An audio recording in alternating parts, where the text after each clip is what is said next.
Welcome to Obi-Wan Studios. Today's LEGO Star Wars review is on the 75383 Darth Maul's Sith Infiltrator. This set released May 1st for $70 as part of the May 4th celebration wave for the 25th anniversary of both LEGO Star Wars and the Phantom Menace. Darth Maul's Sith Infiltrator comes with 640 pieces and 4 total minifigures, the first being the exclusive 25th Anniversary Saw Gurerra. Then we have Darth Maul, Qui-Gon Jinn, and Anakin Skywalker as minifigs in the context of the set. The box art on this set is pretty cool. The Sith Infiltrator flying above Tatooine with its 2 suns in the sky has a nice contrast to that bluish silver 25th anniversary branding. We have the 25 years of LEGO Star Wars R2-D2 logo on the front, but surprisingly, no Episode 1 25th anniversary logo. It is present on the box, but on the top, kind of oddly, they put both logos on the front of the Battle Droid Troop Carrier promo set, so I don't know why they didn't on this one. The back of the box shows Maul riding his bike to ambush Qui-Gon and Anakin, which is a total callback to the movie. Alright, it's unboxing time. If you enjoy this review, don't forget to give the video a like and consider subscribing to my YouTube channel.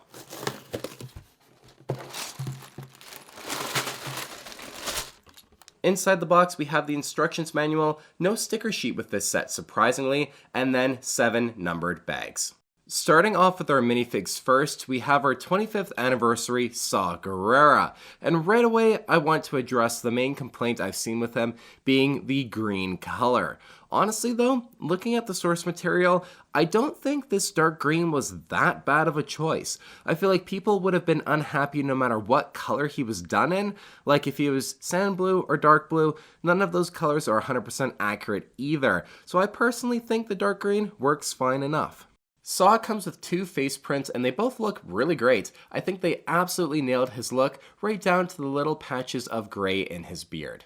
He comes with this beautiful torn up cape with red printing on the back of it. I just think it looks so cool. The printing on him is also absolutely fantastic. There is printing on the front and sides of his shoulder armor, and then if you take it off, you'll find the same printing on the front of the torso as well, and then some printing on the back that is covered up by that shoulder armor. The printing does extend to his waist, legs, and feet. Overall, the printing just looks very, very good.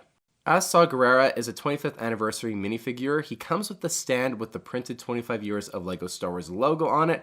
I personally think he's the best 25th anniversary minifig that we've gotten so far. Moving on to the minifigs that are part of the actual Sith Infiltrator set, we have Darth Maul. He has some great things about him, and then one really odd design choice. Starting with this horn piece, I must say I'm surprised that the printing on it lines up with his face print. This was a huge issue with Maul and even Savage Opress when the head print was skinnier than the print on the horn kind of headpiece, and it always just looked so bad, so this is a great improvement. What isn't an improvement is removing Maul's pupils. I don't really understand why they did this or why they thought it was a good idea. Darth Maul has pupils, so why wouldn't his minifig? I can't imagine the meeting where the designers decided this in. I just don't see any logic with this decision at all. The rest of his printing though does look really good. We get waist, leg, and even feet printing on him. Not to mention the back printing too, but man, those eyes are just so odd. It's such a shame really. He could have been the best Episode 1 Darth Maul ever. Qui-Gon Jinn is next, and this is another all-new minifigure for the set. We have 2 new face prints, and I really like the detail in both of them. The gray in the beard I think looks the best it ever has, and just overall, these are the best Qui-Gon Jinn faces that LEGO has ever made. Qui-Gon comes with a soft cloth poncho, which looks so good.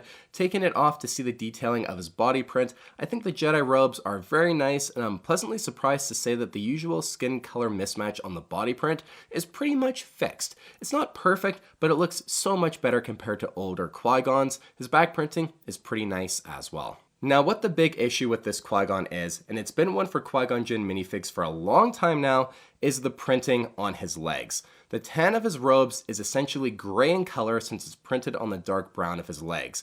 And LEGO falsely advertises this as being fixed for the set on the box, and in renders of the manuals, it shows it matching the tan color of his waist and body, but clearly the product that you actually get still looks as bad as ever. So it's great that we get waist, leg, and even feet printing for him, but that leg printing is so bad, I really don't even care about the extra details of the minifig. I also don't get why in some of the early in-hand reviews I've seen on this set, they actually in the review say that the leg printing looks really great. I just personally don't think that's being honest and really truthful in a review to say that it looks good, because it looks terrible, and just failing to point this out will not at least try and help get LEGO to fix this issue. Lastly, we have Anakin Skywalker. This is easily my favorite episode 1 version of Anakin that we've ever gotten. I just think the hairpiece looks really good. The face prints look super great too. One surprise face, and then the second one is a smiling expression. And then the body print on both the front and the back, it's just very good as well. This Anakin is pretty great overall. Looking at the minifigs all together, man, what potential this set had. Saw Gurerra is obviously the clear highlight by a just incredibly wide margin, but taking just the minifigs that are in the context of this set as a whole, it's pretty sad to say that Anakin is the best one because he really has no flaws. Both Qui-Gon and Darth Maul had the potential to be absolutely incredible, but they both fall short. Darth Maul is just going to be a minifig that I think a lot of people look back on and kind of laugh and be like, hey, remember that Darth Maul that we got in 2024 that didn't have pupils? Yeah, that was really weird. And then Qui-Gon, just because of LEGO's inability to fix an issue that we've had for over a decade, I just don't like him. I think he looks terrible with that gray to tan robe printing mismatch on it. It just looks so poor. I also think that for the price, we really should have gotten Padme in this set as well. It certainly feels like a bit of a weak lineup from the minifigs for only having 3 episode 1 characters in it. So overall, if you take Saw Gurerra out of the set, this I'd give a failing grade. Getting into the builds, we will start off with Darth Maul's speeder bike first. It's not the worst design of it we've ever gotten, but it's not the best either. I think for me, it's mainly the color scheme of it that doesn't really work here. It should be darker brown for most of the color, just looking at the source material. It's also a bit smaller as well of a build, but that doesn't really bother me as much, as it does need to be rather small just in the context of this set with the downsized Sith Infiltrator build. Darth Maul fits on it just by holding onto the handlebars. It's a fine speeder for him, but it's nothing that great. The set comes with 3 probe droids as well. I really like these little builds. The design just works, and they might be my favorite probe droids we've gotten in the Sith Infiltrator set. And here is the Sith Infiltrator. This is a build that, from when I first saw the images of, I honestly wasn't really a fan of how it looked. However, having it built now in front of me, it has grown on me a lot more than I expected it to. It has some areas that certainly aren't perfect, but some of the flack it's been getting I don't feel is totally justified. Getting into the details, starting off with the front of the build, we have 2 spring-loaded shooters. To fire them off, you press down on these ingot pieces on the top of the hull. I really like how they incorporated this mechanism into the design. It's very well done, and I always think it's such a huge plus when play features like this don't ruin the display factor of a build. Just below where the firing mechanism is, you'll find the ship's landing gear. This is one of those areas with this build that I just don't like. The landing gear just does not make the ship sit level. If you look back at the base for the cockpit, it sits at an angle. I appreciate how it can completely retract, but for display, the ship sitting at an angle tilting downwards just does not look that good. In the middle of the ship, we have this large ridge. In universe, Maul's ship has a kind of small ridge that angles up towards the cockpit, and I don't think LEGO has ever gotten this detail quite right on Sith Infiltrator builds, and the 2024 version here is no different. This time, it's certainly on the larger side, but I will say I don't think it looks quite as bad as I thought it did when I only saw the promo shots of the set online before release. In hand, it's not quite as awkward looking from most angles, but I will say from certain angles from a display perspective, it doesn't look that great. In this ridge, we have our storage for the probe droids and the ability to drop them out of the ship. You lift up the front of the ridge here and then place them inside. Then to drop them out, you slide this piece forward underneath the hull of the ship, which then allows that hatch to fall open, deploying the probe droids. It's a pretty great mechanism. I like the way the unlocking of the hatch was integrated pretty smoothly into the bottom of the build. I will say you gotta be careful placing the probe droids inside that ridge, inside that little storage section. They all have to face forward or else they can get stuck and be a bit hard to get out. I just dropped them all in there the first time I did this, and then of course they were a little stuck and I had to try and reach in there and actually get them out. So if you're going to store them in the build, place them all uniformly facing forward. One small issue with the top hatch design I will point out is that the top of the ridge won't actually sit completely level for me just the way it's built in. It's minor, but it is a flaw overall with this design for the probe droids. So to incorporate both the spring-loaded shooter firing mechanism and the storage for the probe droids, I get why this ridge is so large, but I feel like they could have made the whole hull a little bit taller and then made this ridge not so pronounced instead, which I just think would have looked better overall for this build. Just before the cockpit here, there is a lot of detail built into this section. They jam-packed it with lots of different pieces, greavling details. I just think it looks very sharp. If you've seen my review on the 7961 Sith Infiltrator, I mentioned how this spot on that build was really bare and empty, and on the newest version here, I think they nailed it. The cockpit has a beautifully printed dish piece for the top. It just looks so good and adds in so much detail. Just below that we have some red translucent pieces for the windshield, which also look really good, and I think they're more seamlessly integrated into the shaping of the front of the cockpit compared to any other Sith Infiltrator build that we've gotten so far. Turning to the back of the cockpit, one thing that you might think the build is missing from first glance is the engines, but if you look through these graded slope pieces, you can see some green translucent pieces representing the engines. Now they are smaller and don't go fully across the back of the ship, but this I think was the right move because we have the hatch for the cockpit in the very middle of it.